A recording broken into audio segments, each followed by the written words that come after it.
Hey everyone, thanks for joining us today for the first ever St. John's men's basketball afternoon chat, obviously during these unique times here on WebEx. My name is Vin Parise. I'll be your host and kind of, follow us along the way here, but obviously giving the floor to the most important people of the hour. I'm the host of college basketball on SNY, as well as a color analyst for Fox Sports, but most importantly, a proud member of the St. John's men's basketball radio team with the great John Minko and others. This is a really, really special, great opportunity. Hundreds of St. John's fans signing up for today, which is tremendous.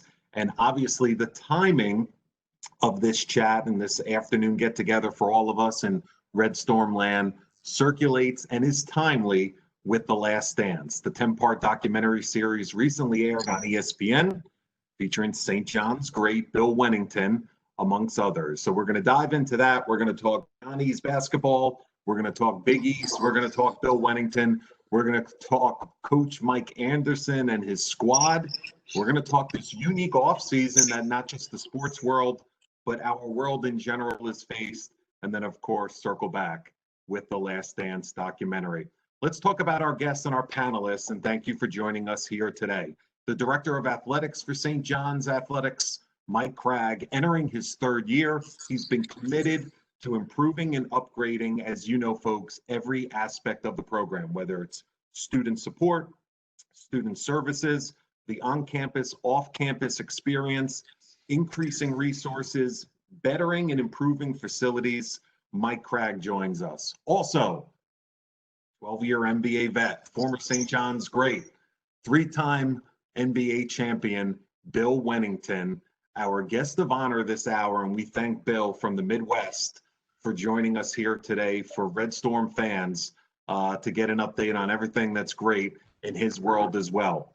Also, we're going to be joined, unless we are joined right now, we are with the head coach, the leader of your Red Storm men's basketball squad, head coach Mike Anderson. We're going to talk to coach as well. So before we dive into anything too deep, let's just get a state of the union right now from Mike Cragg. Mike, this has obviously been such a unique time these past 3 months, and take us through what the challenges have been, but really taking Red Storm fans up to date as to everything that's been going on with the program and the department off the court per se. Great. Thank you, Vin, and thanks for everybody joining us today. This was a terrific idea from our Red White Club leadership, and getting and reaching out to Bill. And Bill, it's great to see you. And Coach and I have been on many calls like this together over the last 3 months, and I look forward to being in the same room with him again, like all of you. But it's been, I'll be brief and just saying that the State of the Union, as you put it, is going as strong as we can. And the togetherness in our department has been strong. But as you said, it's come with a lot of challenges. But our purpose has not faltered in the least, and that is to be here for our student athletes and to provide, their safety and health. And that's how we're approaching coming back. And we're getting closer, as many of you know, or are experiencing New York City now being in phase 1 of reopening. And we're excited about that. The health of our department throughout has been strong. I get a lot of people asking me about that just by our location. And we've had a couple of our student athletes around the country that have been tested positive, but have come out strong through it. And the same with our department and our university as a whole. And so you might have heard me mentioning earlier, I just think that through this experience, our strengths have become very clear. And that is that we're very mission oriented, and that's to be the best we can be in everything we do. And that's what I'm excited about today, because to have Bill and Coach Anderson, that's what they've long been a part of as well. And that's excellence and being the very best. And to watch The Last Dance from my perspective, I grew up a Michael Jordan fan. And so to relive those days was, I was enthralled and loved it. To me, that was the heyday of the NBA. And then as I moved into my world of administration and college basketball and college athletics, I've been much more focused on the game of college basketball and college athletics. I still follow the NBA, know a lot of the guys, but the era that we're about to talk about is, in my mind, unparalleled. And I know when I first came to St. John's, one of my big thrills was to meet Bill Wennington in person, because I'd only seen him on TV and as a St. John's player, and followed that. I'm a class of '86 at the University of Washington. So we're of the same general age. And so to see him and meet him, and then get to meet his son and as well, and just a special part of St. John's history. And so I thank you, Bill, for being a part of this today. But that's just been the long-standing part of many people like Bill, to be involved and invested in their alma mater. And that's something that's extremely important to me and to Coach Anderson and our entire department. Our success is only going to keep going and going as we have the involvement of those that have worn the uniform and our alums throughout the country, and most specifically here in the tri-state area, that it's vitally important that we rally together and be together as often as possible. That's what sports can do, is it's a common bond. And that's what we saw in The Last Dance. It's what we saw last year in Coach Anderson's first year here. It's what the history of St. John's basketball and St. John's athletics is about. And so the future is bright. And it's, to me, it's never, we're going to have so much fun and excitement when we're all back together. And to me, it starts today, seeing Coach Anderson and being with all of our fans and alums today. This is a special day. And so I'm very appreciative of the Red White Club and putting this together. Our Red White Club is vital to the importance of our success in athletics. And just being an annual member and being a part of that helps directly run our athletic department. And we could not do it without the Red White Club. And so for all of you that are part of that, I thank you. For those that aren't a part of it, please go to our website. Please join. We need everybody. And that's the next steps we take as an athletic department and as a basketball program, is really getting that investment in. And we're excited as far as the season ahead. Coach will talk about that. So it goes without saying that I'm excited too. But thank you all for being here. I look forward to listening and watching. Thank you so much, Mike. And for those interested, you can donate to this great cause, the Red and White Club. You could go to stjohns.edu/give red white. stjohns.edu/give red white. And we thank the Red and White Club for all their support in putting this tremendous event together. Let's say hello to the leader of St. John's men's basketball and the Red Storm, Coach Anderson. And, you know, for many fans and all of us, we haven't seen Coach since he was actually coaching in the last and final men's college basketball game of the season. It wound up being a different type of March Madness that the world was not prepared for. Coach, take us, you know, behind the scenes of, you know, just this entire process and you know, how different St. John's men's basketball program is now in June compared to where you guys were in mid-March. And how to all the Red White. Okay. Hey, Bill, how you doing? Doing well, Coach. All right. I guess the last time I saw you, I didn't see that beard. I guess that's the quarantine look there, huh? That's exactly it. I had one going that way, but I had to.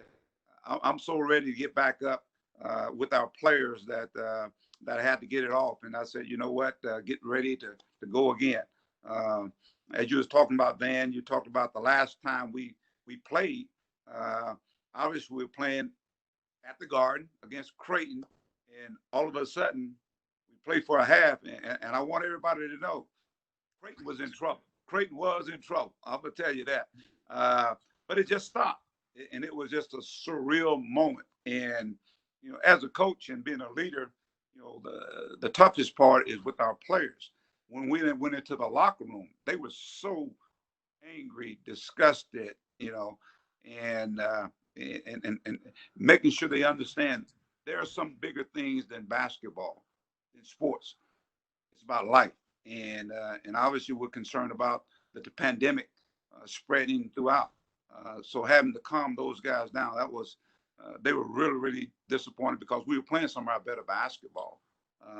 But you go from I think that was the 12th of March to where we are right now, and a lot has taken place, and I think rightfully so. I think it has brought out some things that obviously we as a country have to discuss. Not only as a country, but I think even as a world. I mean, when you look at what is taking place, and so the thing I can appreciate about St. John's and what they stand for, the city of New York. I think they've always been progressive, and racism is a big problem. And until we can have that conversation, and it can't be just one race discussing it. It can't be just black. It can't just be brown. It's got to be white. It's got to be everybody.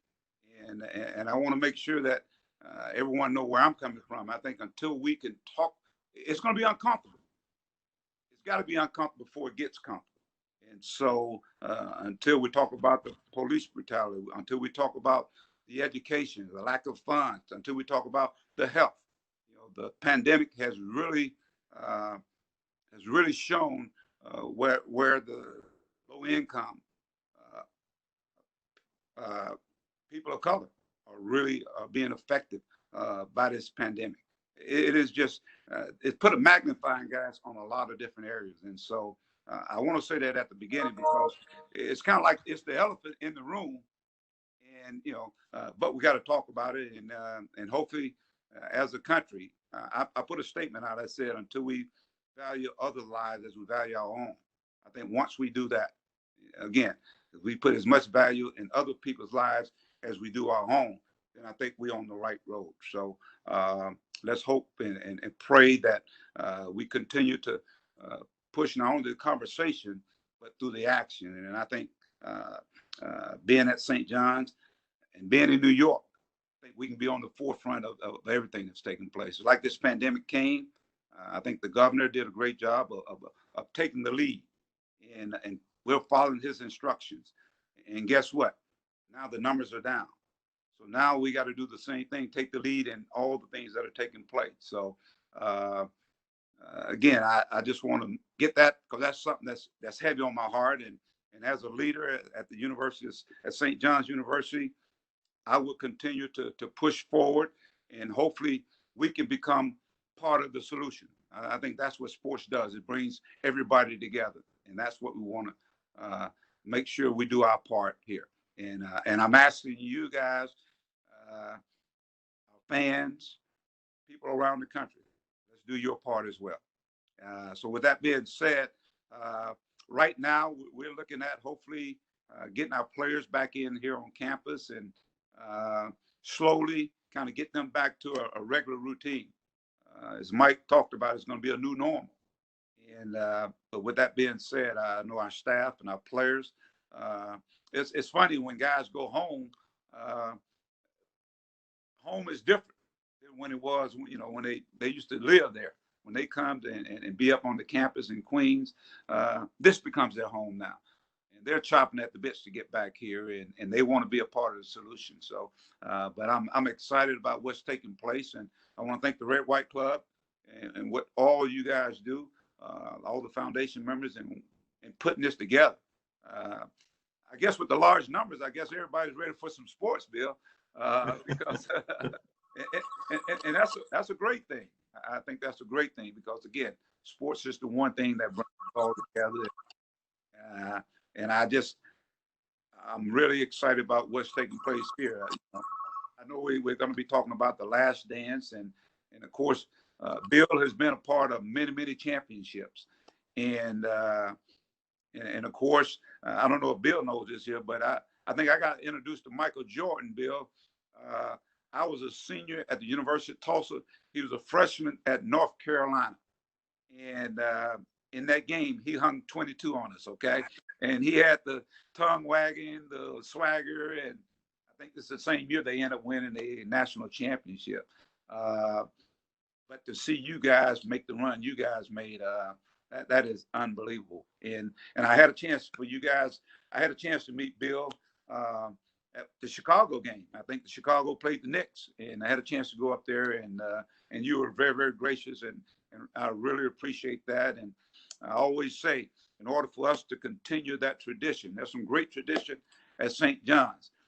I think the kids that are here presently, they need to hook up with the future, because all you guys did was build St. John's to be one of the top 10 winningest programs in the country. And I think when the present meets the future, meets the past, it projects a great future. And so I look forward to having you even talk to our guys at some point in time. One of my experience, I guess, I was on a part of a national championship team as a coach at the University of Arkansas. And, one of the questions I know I would be asking Bill is that, after you won the first one, how many did you guys win, Bill? We won 3, the second 3 championships. I was part of that. Okay, 3. And so people always ask me, how do you feel in that moment? And when the championship was won, we beat Duke, as a matter of fact. Sorry, Mike Cragg, we beat Duke in the championship game. But a lot of people asked me at that time, remember how did it feel and all that. But I was so caught up in the moment, I was looking forward to the next year when we got to have a chance to win it again. And so it's not until you get away from it that you have a time to reflect. And then you go like, man, we did do that. And I say that, Bill, because when I watch you and in the documentary and all of that, I could sense that. It was like, man, wow, did we do that? Yeah, we did that. But you're so into it that you're so focused on what you got to do.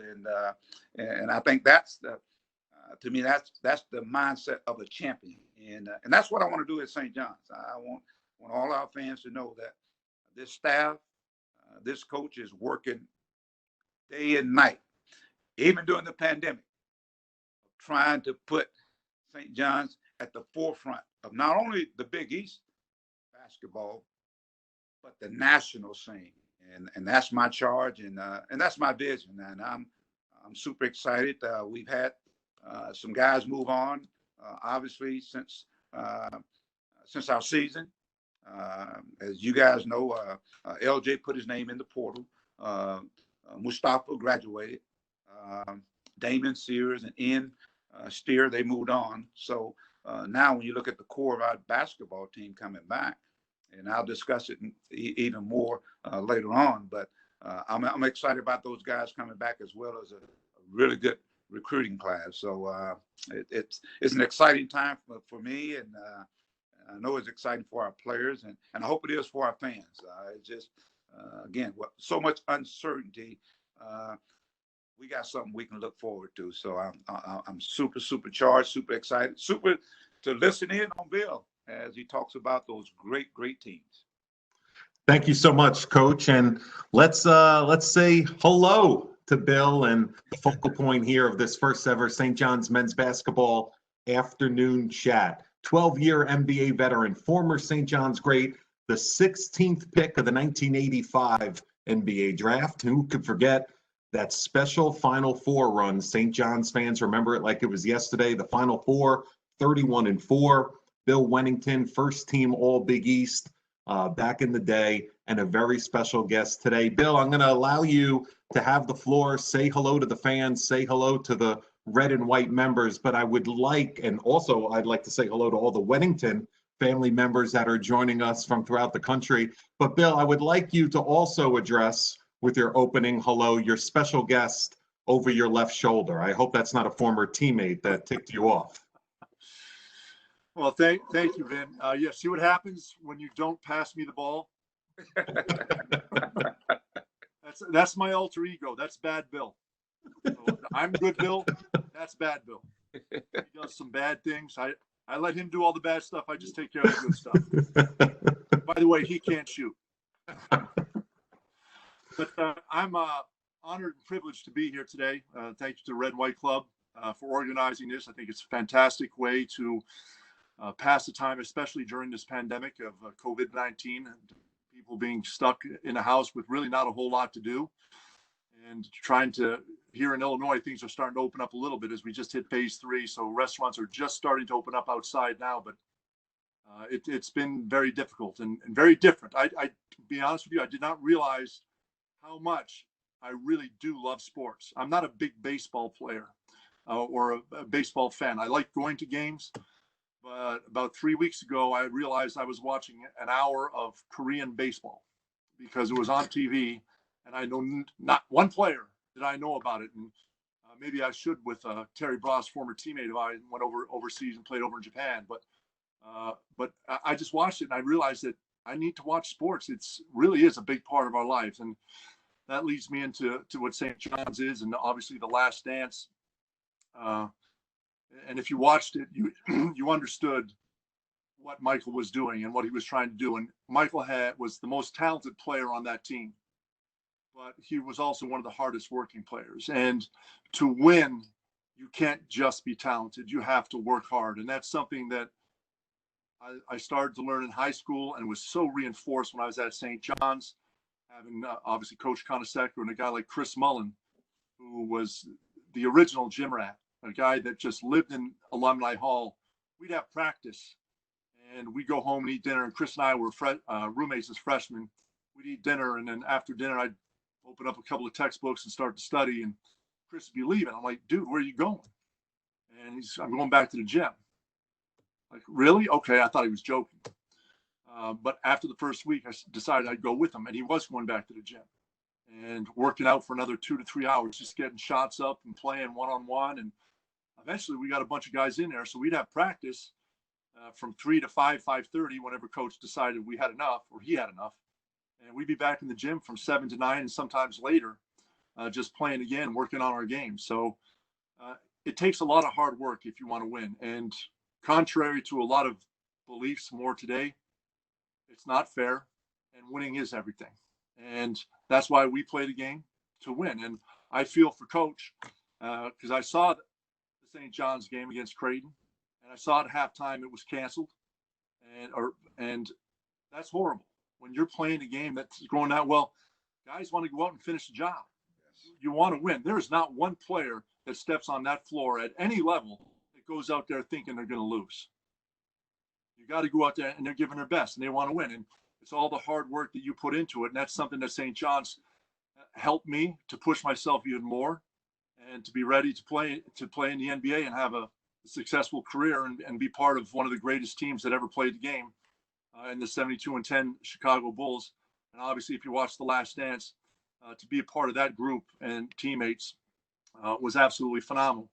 The other thing, I don't know if this was portrayed well enough in The Last Dance, is how well everyone really got along. And I know when the Last Dance first came out, Michael had concerns that he'd be viewed as a tyrant. He was tough on players. He was tough on me. He was tough on every single guy on that team because he wanted to win at all costs.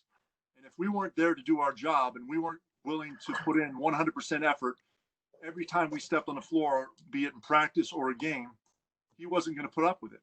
So he really helped Coach Phil Jackson in pushing us to make us strive to be the best that we could be and do our jobs. And just a little side story that, Michael get frustrated with guys if they were lackadaisical, if they were flighty, meaning that they lose focus.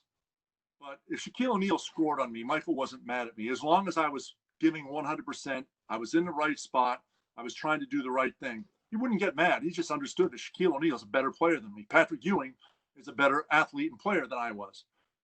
But if I got out of the way, or if I missed a rotation, or I was just daydreaming and forgot to go somewhere, he heard it. And that's the way he was to every single player on the team, because he wanted to win. He knew that he couldn't do it by himself. And I'm very proud that I got to play with someone like Chris Mullen at St. John's, because that really did prepare me to play with the Bulls and Michael Jordan, and the work ethic that they have to go out there and be able to push yourself to be the best you can be every day. Thank you so much, Bill. And, I just want to announce now, and thank you to some of our late arriving fans there. You would not believe how many questions I have printed out that fans have been submitting. So I just want to apologize now that if I asked Bill every one of these questions, we'd be here until the 11 p.m. late night shows begin. So I'm not going to get to all of them. However, I did pluck some good ones. I also apologize if I say your name incorrectly, but we really do thank the overwhelming interest for Bill Wennington in diving into this. So Bill, I'm going to kick it off here with the Q&A portion and really combine two. You mentioned one of them in terms of the relationships, but maybe you could combo this as we kick it off. Jacob Gruen asked, how accurate of a portrayal was the entire documentary from beginning to end? And John Budway asked about an update in Bill Wennington's life and what you're up to now and what your post-playing career has been up to. Well, we'll start with the Last Dance. And The Last Dance was very accurate. That's the way it was. And a lot of people are still questioning the relationship with Jerry Krause, how hard the guys were on him. And that was just the dynamic. And unfortunately, that's a dynamic that goes on a lot. It went on with other teams, and I had other coaches. And a lot of times that is used where to motivate the players and keep the players united. It's us against the world. And Jerry was a good general manager, but sometimes he couldn't get out of his own way. I think he did a great job. He was a great human being. If you saw him away from basketball, he was a good man. But if you saw him and you were talking basketball, it was very different, very secretive, and was trying to keep secrets and not let anyone know. He was trying to keep the edge to himself or for himself. And so it was portrayed that way. And it was difficult at times on the bus. I mean, it got a little bit rowdy on the bus where guys were going at it. And Jerry, I mean, to his credit, to a point, he fought back, but hindsight, the best thing would have been just to let it roll off your back. But obviously, you get to that position as a player and general manager and a coach, you got to be prideful, and you got to have ego. You wouldn't have gotten where you are without it. And unfortunately, that played into it and was taken advantage of and became a big issue at times. As far as an update for Bill Wennington, 7 feet tall, 305 pounds, just loving life. No, but I do the radio for the Bulls. I've been broadcasting now 18 years, or 17 and a half, really, because we only got 3/4 of the season. But 18 years I've been a Bulls color analyst on the radio. And things are going well. I still have my home up here in the northern suburbs of Chicago, and I get back east during the summertime. So probably in about a week or two, I'll be back east, not far from St. John's, just outside the Wilkes-Barre, Scranton area. Great stuff. And, I'm going to combine two questions here, which I'd be interested in as well, because it's always interesting to see relationships amongst former teammates as the years go by. And I think sometimes guys are surprised who keeps in touch and who doesn't keep in touch. Chelsea Scott wrote in with a great question. What was it like to, relive and see some of those moments on screen with you and your former teammates? What teammates do you keep in contact today? And Thomas Jabert went a little bit deeper, saying, what about the relationship with Michael Jordan? Who do you keep in touch with from those days, Bill? Well, we talk, as far as Michael Jordan goes, we keep in touch more so when we run into each other. He's obviously in Charlotte, owning the Charlotte Hornets. So whenever we come down, he always comes out to the Bulls games, and we always spend 10, 15 minutes before or after the game together, just talking about life, what's going on with his family, my family, and just catching up. As a player, I was never one to call Michael up and say, hey, I need this, I need that. What are you doing? Let's go out here. When we're out on the road, we'd go out together quite a few times. That was one of the unique things about that team. It was a really close-knit team. The guys I really keep in touch with, Randy Brown, Dickie Simpkins, Judd Bushler, Steve Kerr, Luke Longley. I talk to him about once or twice a year, but this year, as an exception, I have not talked to him yet. And he's kind of been in hiding a little bit since the Last Dance, and I haven't quite figured out what's going on there. Tony Kukoc is around here. I see him a lot. Scottie Pippen's been around, talked to him quite a bit. And Horace Grant has been coming around. So a lot of guys, we see each other a lot and talk a couple times, 3-4 times a year at very least. And other guys, you know, the guys that have been around Chicago, I see them a lot almost every week at Bulls games and just around town. That's good stuff. And you know, speaking of MJ, you know, we dove so deep in the documentary to see different layers of Michael Jordan's personality. And you know, I remember the one part where you were talking about his motivation, how hard he was on his teammates off the floor and challenging guys. Good question from Mike Rose, who wrote in, what's a good little fun fact? What's a little something about Michael Jordan that wasn't portrayed in The Last Dance, but maybe interesting to your casual hoops fan? One, that he was a great teammate. And to piggyback a little bit off the last question, I've been on 2 teams that were very, very successful. And that's excluding, I won a championship over in Italy, but that team was a little bit different. But St. John's, the 85 St. John's team, the chemistry on that team was absolutely fantastic. Guys got along. Every player really liked each other and understood what their role was on the team and what they needed to do. And that's very much the way the Bulls were when I played with the Bulls. Everyone got along. So you see Michael being hard on guys, but you don't see him in the locker room afterwards, kibitzing with the guys, talking trash with the guys. And even though sometimes it was a little pointed, it was fun to be in that locker room and talking about life and things that are going on, politics with the team and what's going on in the country, and especially basketball with who we're playing, what's going on, and eras of who the best players were, who's the best guy you played against. You don't really see that, and how much he really just loved the game of basketball and really was committed to it and was having fun doing it. I'd like to see if Mike Cragg and Coach Anderson could jump on this now as we're diving deep into the Michael Jordan portion of it. And Bill brings a great point up. You know, you saw leadership in this documentary on so many different levels. You saw it with Jerry Krause from the front office. You saw it with Phil Jackson from a coaching standpoint and different techniques. And then you saw it with Michael between the lines on the court and his teammates. Mike and Coach, what impressed you most about what you saw from leadership qualities throughout the documentary? Coach, go ahead. You, not me. that's a great question. It's something that it's funny because as that documentary was going, I would text all my guys, and ask them what was taking place, you know, in a particular scene, and the thing that kept coming was how hard a worker Michael Jordan was. And when your leader is your hardest worker, it's easy for guys to follow.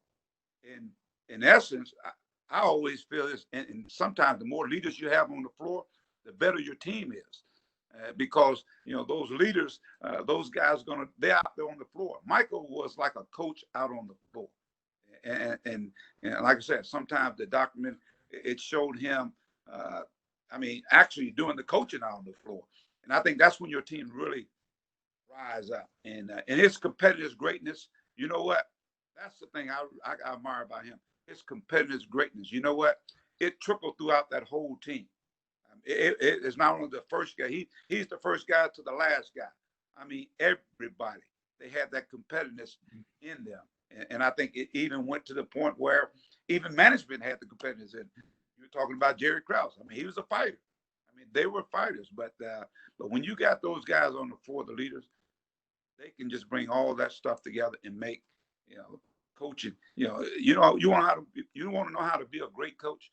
Get some great players. You get them out there when they go out there and they can lead and play the game effortlessly. It's a beautiful thing to watch.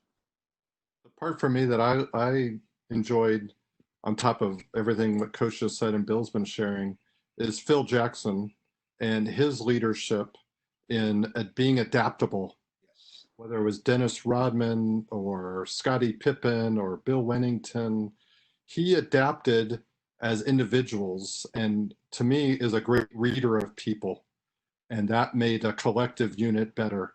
And so as great as all of that talent is, him as a leader and seeing what each individual needed, even if it meant an individual needed to go WWE wrestling on a Monday night.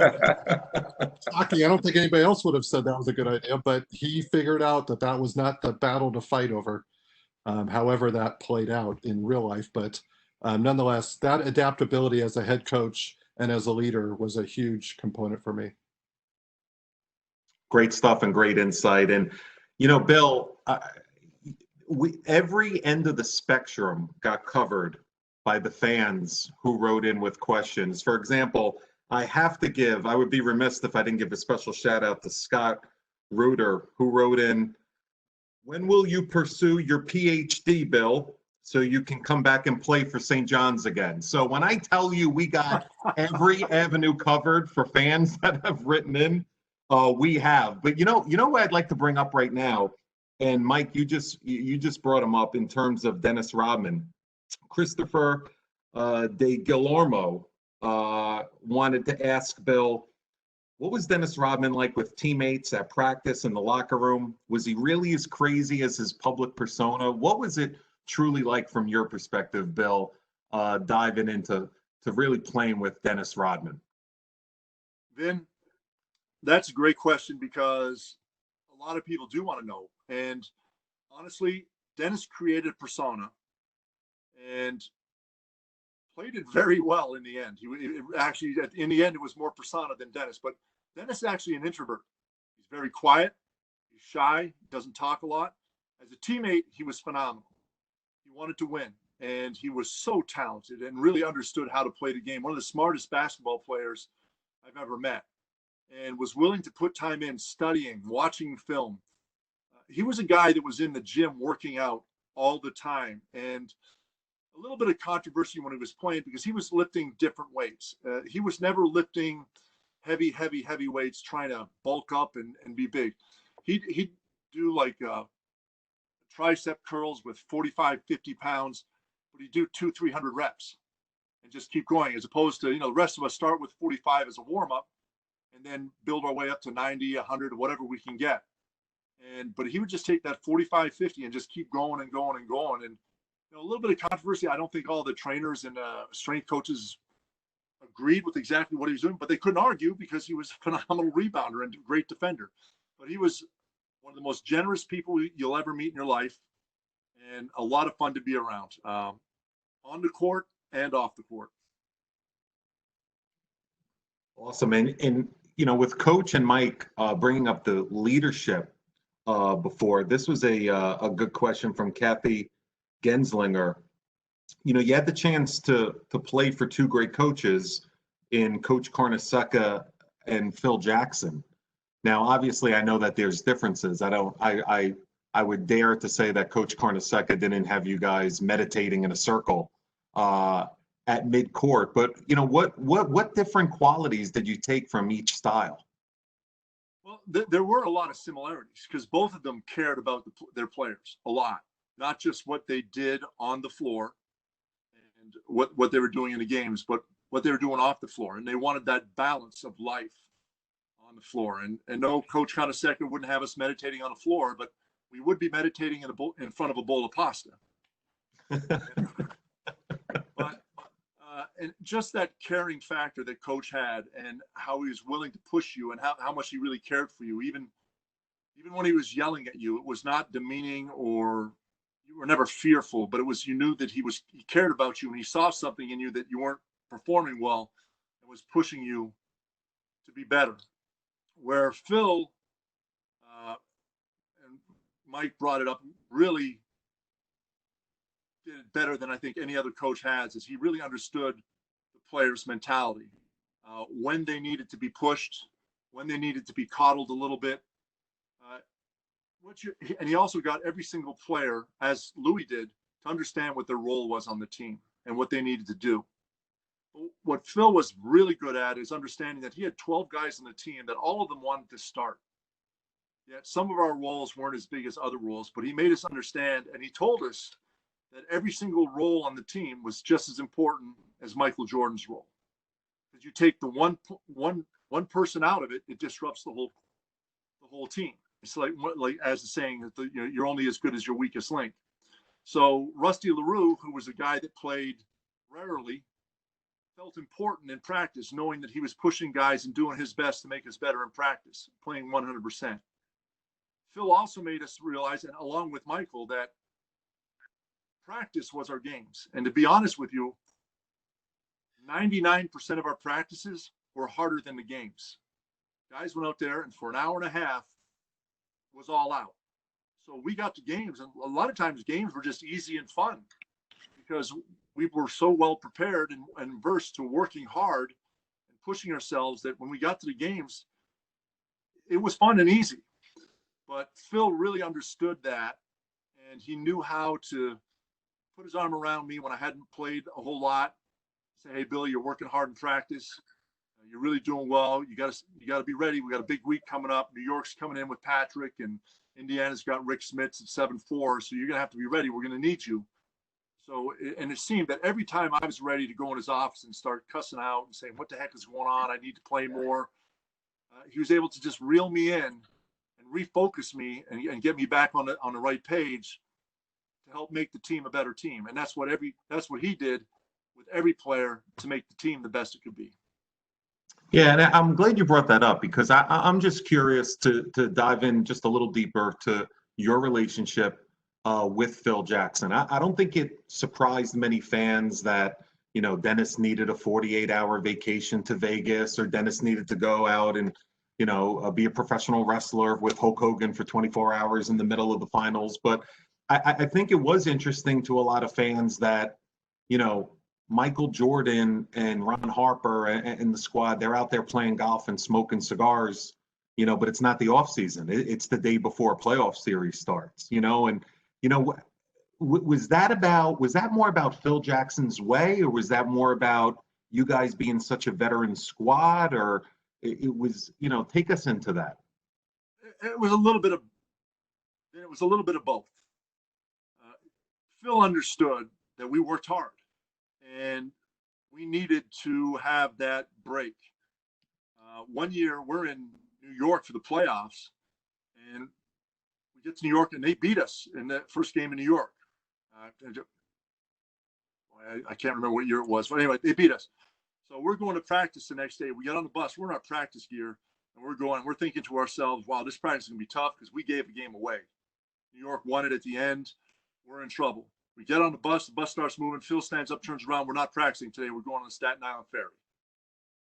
And he took us out. That was our practice. We went on Staten Island Ferry for 2 hours, went out, came back, and that's exactly what the team needed. Just to relax. Hey, you know what? It was just one game. We're better than that. It was the playoffs. We knew what we were supposed to do. It wasn't like he was going to put us in a practice and make us learn something new and different.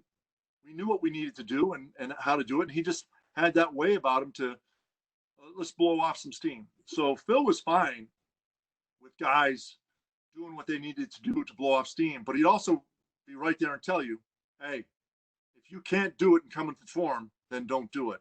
And he had Michael and Scotty to back him up on it, and they would ride you. If you came into practice and you maybe stayed out a little bit too late the night before, they let you have it. And you saw a little bit of that with Scott Burrell in the Last Dance, where Scott went out one night and was a little tired in practice, so Michael let him know about it. And that's what happened. He wanted, hey, if you can't do it, don't do it. You do what you got to do to be ready to play, because that's what we're here to do, is play games and win. You know, Coach Anderson, I'm interested. I mean, you've had a ton of success, nearly 400 wins, and, you know, you've been to the Sweet 16, Elite 8, Final Four, National Championship. You've experienced this on a great level as well. Do you recall a time where you totally threw your team for a loop in terms of what they thought they were in store for a day, but what they may have needed psychologically at that moment? Well, I didn't go on the ferry. I know that. I didn't take them on the ferry, Bill. I know that. But then to answer your question, yeah, I think you do. You got to have a sense, a pulse on your team. And there are times where, you know, we play bad and we come to practice, and I may just let one of my players run practice as opposed to me running practice. And, you know, and of course, they get right into it. But yeah, there are times I think you don't go the norm. You just got to have a pulse of your team in terms of how you want to practice. It's just like even going down the stretch. My guys had never experienced where they go to practice and they practice for 20 minutes going down the stretch. Well, behind that is that, you know what, I want the energy, especially in the latter part of the season. I want it for the game so they can come in and get after really hard for about 10 minutes. I may just cut practice out. Hey, we're done. Save that for the game. Save that for Creighton. Save that for Georgetown. And I think, again, you just got to have a pulse of your team. Great stuff, Coach. And I got to tell you, I 100% agree with Mike Cragg. I've always felt that Bill's era was the heyday and my favorite time frame of NBA basketball. And, you know, Bill, quick personal anecdote. My 11-year-old son, I've been shoving, you know, late 80s, 90s basketball down his throat. I mean, he's a true basketball historian for an 11-year-old right now. And just so you know, when you first came on the screen for The Last Dance, my son jumped up on the couch and said, "Dad, that's the guy that dunked the ball at the end of Michael Jordan's 55-point game against the Knicks." So, Bill, do not sell yourself short against your athleticism against Patrick Ewing, just so you're aware. I want to get to, not all the questions were for The Last Dance. It was for St. John's basketball as well. Andrew Lipton asks, the St. John's game you remember most? Unfortunately, it's the last one. That was in the Final Four against Georgetown. We had played again. We were 31-4 at the end of the year. Georgetown ended up winning that last game in the semifinals of Final Four, and that was tough. We beat them the first time we played them that year, then lost next three times we played them. That was tough. Losing. If you're a winner and you like winning, when you lose a game of that magnitude, it hurts, and it hurts forever. And it was tough. We just didn't play well. I give all the credit in the world to Georgetown. They played really well. They made it tough on us to run anything for Chris with their box and one, and it just didn't work out. So that's a game that sticks in my craw, so to speak, and it makes me wish that we could have maybe done something different or been better prepared or just changed it up a little bit, because that one hurts. Pretty interesting question, and a daring question by Michael Maroney. Second choice to St. John's in the recruiting process. Not sure if you've ever said this publicly, but if Bill Wennington didn't go to St. John's and play for Luke Carnesecca, where was Bill Wennington going? Duke. I was going to go to Duke University. How close was it? It was very close. Coach K came, and it really came down to obviously Coach Carnesecca and staying closer to home in New York. My mom was in Long Island. But Coach K made it really difficult to come in. I think I would have been one of his first full recruiting class. I believe Danny Mahar, a fellow Canadian, went there and played there, and he was calling me on the phone all the time too. And I had not met Danny yet. I was going to meet him later on that summer. We met at the Canadian national team, but it was tough. I had a great visit at Duke. I loved Coach K. I thought he was a great coach then. I still think he's still a great coach today. But it just St. John's was pulling on my heartstrings, staying close to home, and I think it worked out pretty well. I think it as well. Let's get to some more questions. Philip Conart. Bill, any chance of a return of the beef Wennington sandwich at McDonald's? The McRib keeps coming back. Yeah, about that. That was neat. Here in the Chicagoland area, they had back in late '97 or early '98, McDonald's Chicagoland had a beef Wennington. Basically, it was a Canadian bacon cheeseburger with spicy mustard and barbecue sauce on it. It was very good. It was a 1-month promotion that I think they kept around. They prolonged it another month, but it was a promotional thing that lasted, as I said, just 2 months. It was a lot of fun to be a part of. Anytime you could be involved with a great corporation like McDonald's, it was a lot of fun. And it was interesting because my teammates were like, "Wait a minute, 6th, 7th guy on this team. How do you get a burger named after you? And I just told him it's the St. John's education.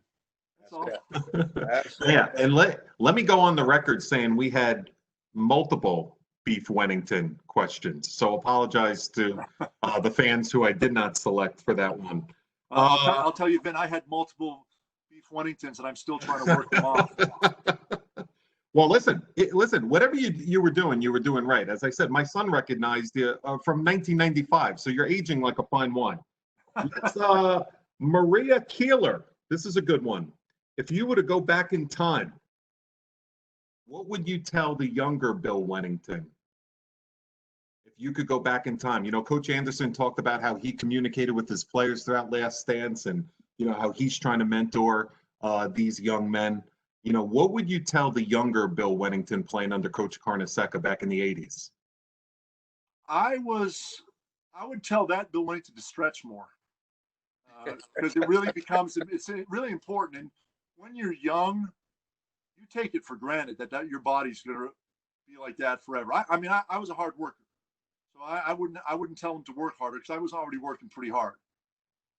But I think if I had stretched more, it would have helped me be a little bit more limber and maintain some more of my athleticism as I got older in my career, longer. Maybe that would be the biggest thing I would say right away, because I was already pushing myself and working hard. I'm sure my wife, who's listening to me, would understand that and attest that at all as well, because as we were dating at St. John's, I wasn't around a whole lot. But it would be to stretch more, because I think it would even be helping me today. Special shout out to Gerard Justvig, who wants to say, "Dear Bill, I've met you at a number of St. John's golf outings. How is your golf game? Mine is lousy." Well, my golf game, I have a 4 handicap on every single hole. Oh, okay. Coach jumped up for a second.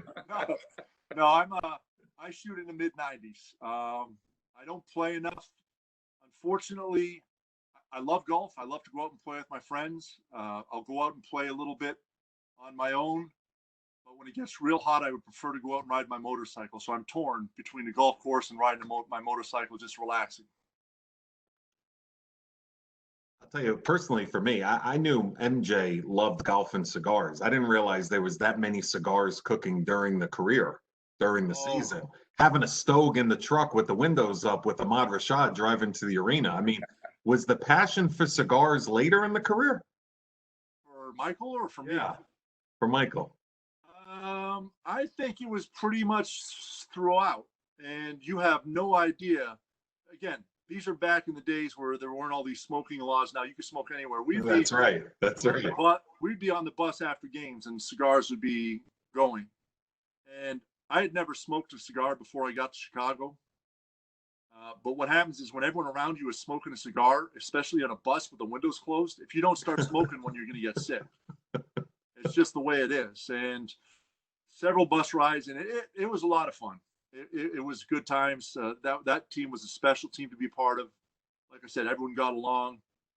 We were able to poke fun at each other, and we're all able to man up when we had to, and that was part of why we were so successful. I want to give Mike Cragg and Coach Anderson the opportunity for them to personally ask you a question that they have from the documentary. So I'll let them gather their thoughts as to what they would like to bring up. But my question for you, Bill, is, and you hit it right on the head. I mean, we learned so much. You referred to the accuracy that was portrayed.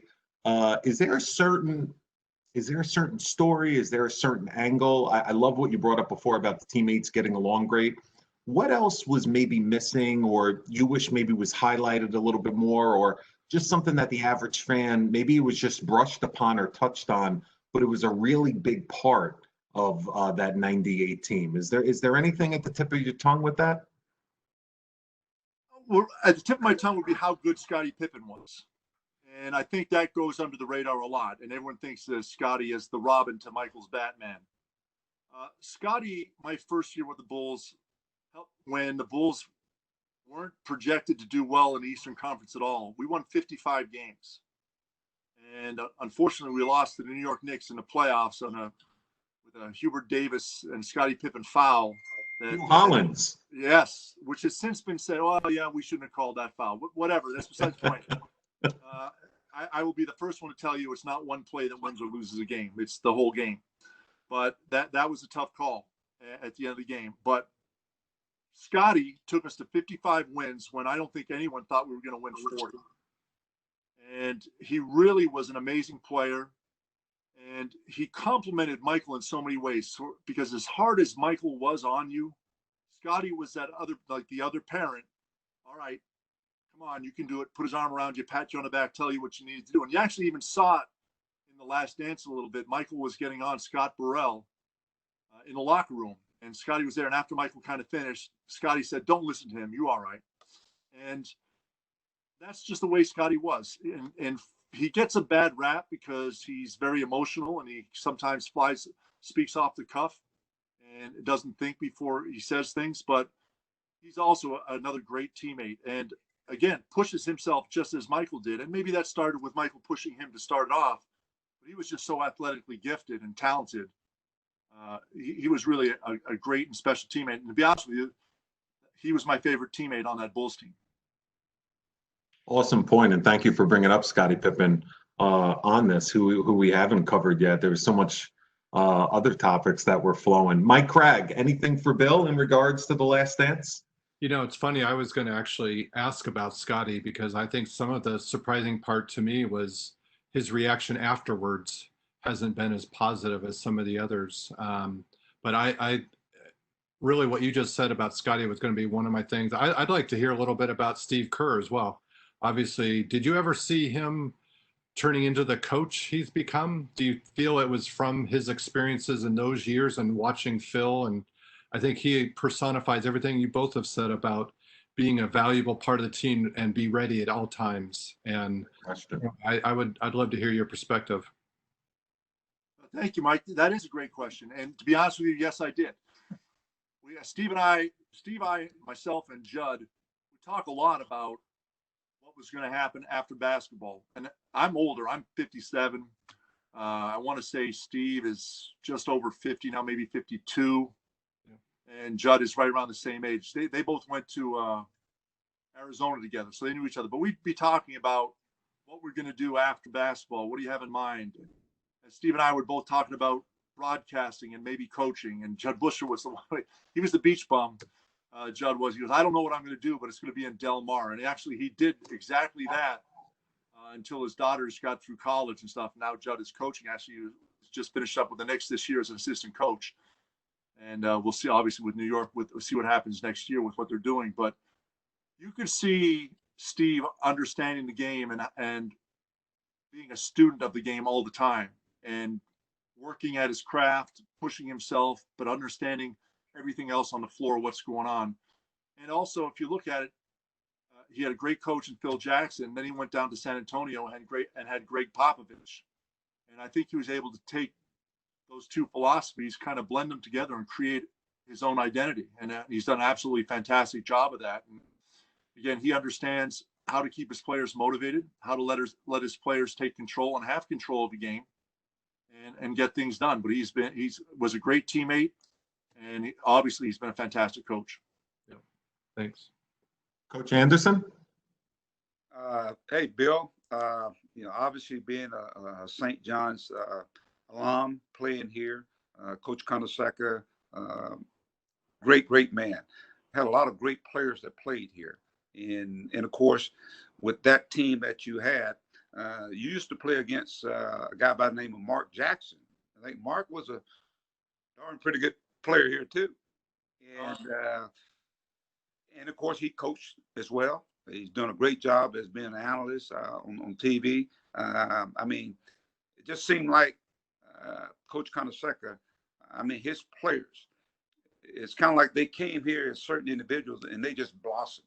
They just blossomed. Not only just basketball players. You yourself, you're doing radio with the Chicago Bulls. But my question would be about the teams that you guys faced. If the Chicago Bulls doing that with that dynasty, they weren't doing all that winning, which team would probably have an opportunity to win a championship? I mean, there's a saying, I think it's in the with Ricky Bobby said, you either first or you're last, you know. But with that being said, my point would be is the teams that you guys played, who were some of the better teams?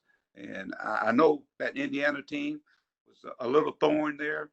I think the Knicks with Pat Ewing and that group there. I mean, you go on and on, but I guess who would be some of those teams that you go like, man, they were pretty good? Well, I obviously you in the Eastern Conference, the two you just mentioned, Indiana and New York, were the two of the best teams that played. And New York played a real physical, strong game, but they had the talent to back it up.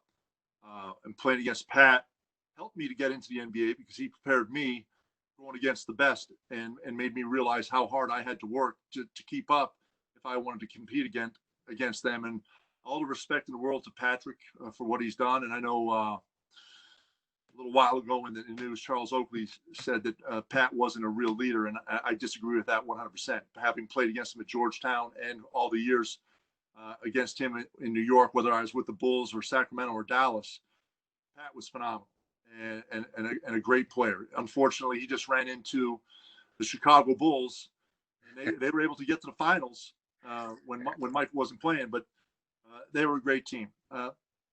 Really, the best team I think we played against was that Indiana team in '98 in the Eastern Conference Finals. I mean, Chris was on that team. Mark Jackson was on that team. Reggie Miller. The two Davises were on that team. And just a phenomenal team. They could play physical. They could score. They were smart. They were really good defensively and really pushed themselves and competed well. And unfortunately, it happens that way.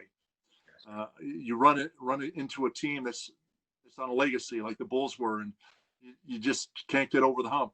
In the Western Conference, believe it or not, that Utah Jazz team was pretty good. Having Karl Malone and John Stockton out there on that team was phenomenal, and they really exploited. Really, they ran one play. It was a high screen roll. And they just had so many options off that high screen roll. And John was so good at recognizing the defense and where the help was coming from. He was able to get a shot in the corner for Jeff Hornacek or hit Karl Malone rolling to the basket, or a big fella Greg Ostertag down low to score. So they just really executed really well and got the most out of the team that they had out there. So those are the three teams I think that we played during my three-peat of the championship runs that were probably teams, if the Bulls weren't there, would have had a real chance to win a championship. Well, Bill, we cannot thank you enough for fielding all of these questions, for sharing all of this insight. This Last Dance documentary is going to be something that we remember for years to come, not just because of the reviews that it received and how great it was, but during such a unique time, getting bumped up 2 months, nearly the entire world watching it because it was the only form of sports entertainment at that time, but also what you shared personally from your days at St. John's as well. As we wrap it up here, Mike Cragg, so many unknowns right now when you watch the nightly news each and every night, and professional sports leagues, and from an NCAA standpoint, moving forward, what is the future of Division I athletics? As we keep battling this pandemic, and what changes, and how could the college basketball season, be different next winter? We see everything that Bill's experiencing with the Bulls, and the new way of life for the NBA right now. But where do you see next season? Yeah, well, it's scary and accurate when you just say what's the status of Division I college athletics. I never thought I'd hear a sentence like that in my lifetime, and it shows what has changed so dramatically in 3 months. And it's really brought a call to arms, if you will, of being together and honestly trying to figure this out in a new way, and with it, a lot of it out of our control. And I think that's the toughest part, is there's so many unknowns. And so as we've gone through this, like everybody, I'm encouraged every day that we're getting to a better place. But that's just my optimistic view of the world. Not every meeting I go to has that same optimism.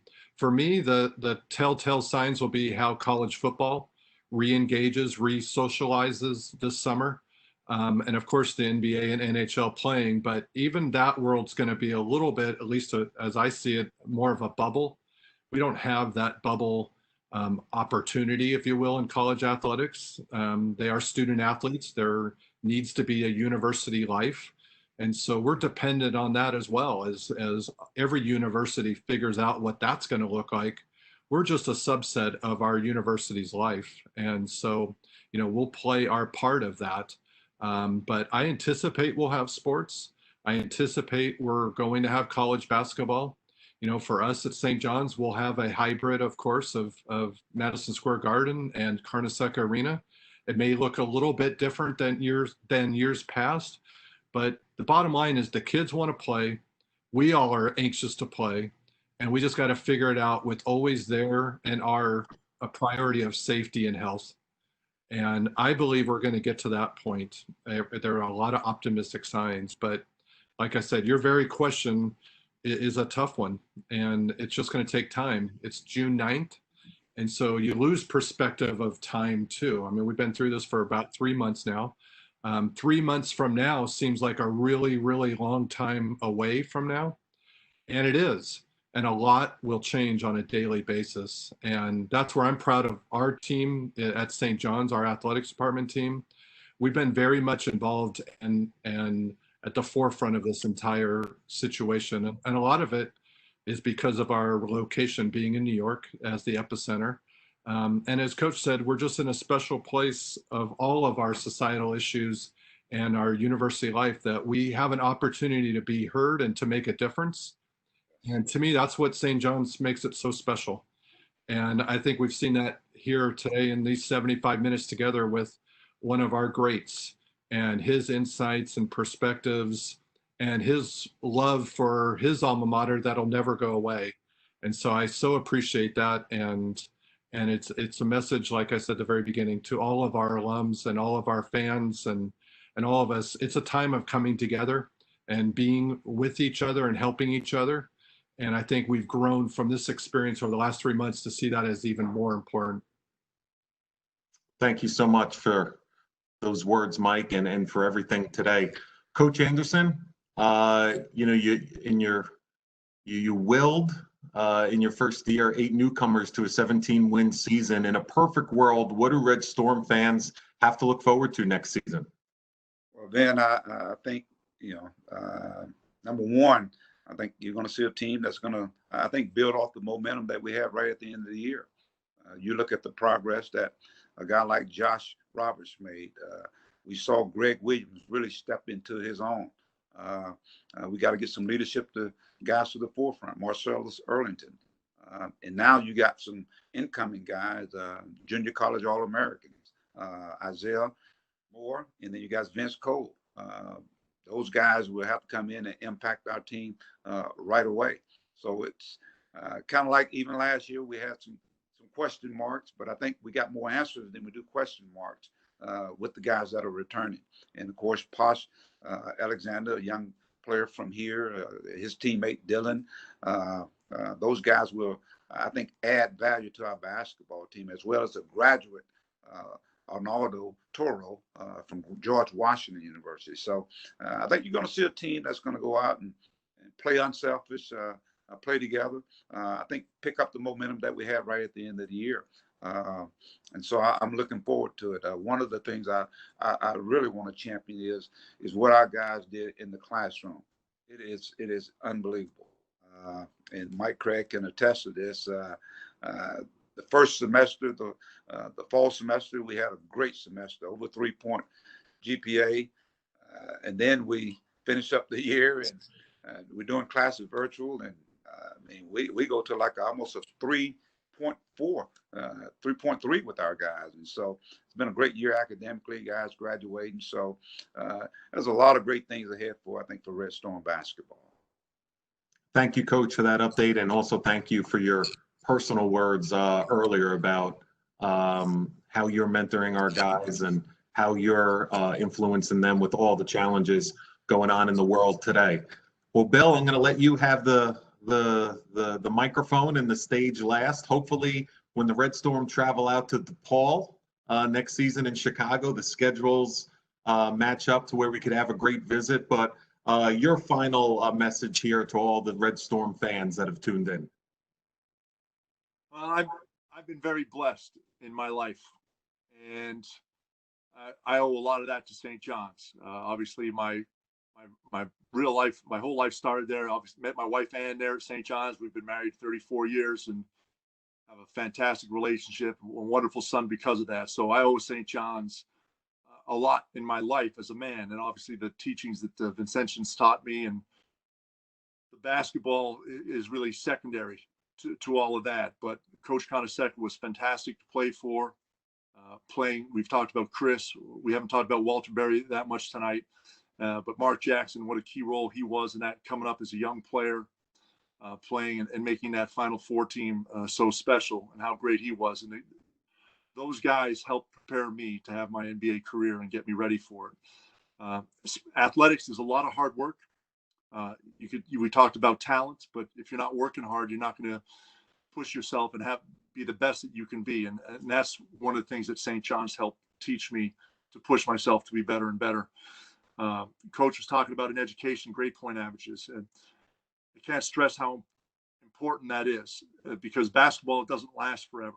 You're going to have to do something else later on. And St. John's taught me that, to work hard, not just on the floor, but in the classroom. And I took my communications, television, radio production degree to heart. And here I am, 18 years now, a broadcaster in Chicago. And when you really think about it, I'm 57 years old now. I retired from playing basketball when I was 37.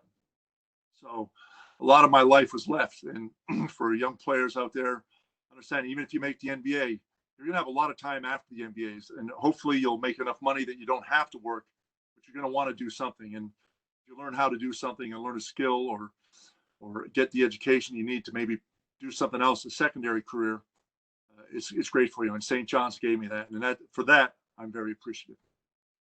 Well, I'll tell you what, Bill, a lot of athletes have great memories from their college days, but not all of them always give back to the alma mater in a special way. So you should be commended for taking all of this time today.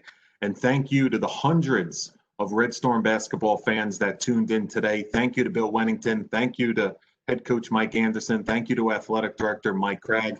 And thank you to you, the fans, with the Red White Club and all that you do for the student athletes, supporting them across the entire athletic department. Once again, it's stjohns.edu/give-red-white. If you're interested, we look forward to seeing you at Conaseca soon. We look forward to seeing you at Madison Square Garden soon. For Vin Parise and the rest of the St. John's Athletic Department, thank you for joining us today. Stay safe, stay healthy, and we will see you soon. Thank you, everybody. Thank you. All right, big fella. All the best. Coach, take care. Mike, take care. Good to see you, buddy. Bill, it was a pleasure. All right. Thank you. Thanks, man. Great job, Vin. Thank you. Thank you, guys.